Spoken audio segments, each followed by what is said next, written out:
التركية بقى في ايه؟ العظمه بتاعه الريديوس مختلفه عن الالنا في ايه؟ مين بيتحرك ومين ما بيتحركش؟ بالظبط كده. لما تيجي تبص هنا ماشي هتلاقي ان الريديوس عندي لما باجي الف دراعي كده، بص ايه اللي هيحصل، بس بص ركزوا كده في اللي هيحصل.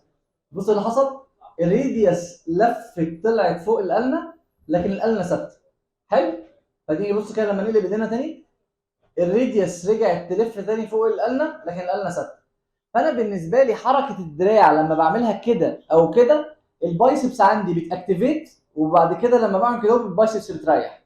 لو انا جيت شديت ايديا وقمت شدت ايديا في الوضع ده وشديت كده هتلاقي البايسبس مشدوده قوي، لكن اجي اعمل كده اهو هتلاقي البايسبس ايه؟ بتريح معايا.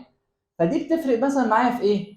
اول حاجه في تمارين زي اللات بول داون، لو احنا بنلعب تمرين لات بول داون ايديا واسع فاكني عامل ايديا كده، فساعتها الحمل بيروح اكتر على اللات وما بيروحش على الباي.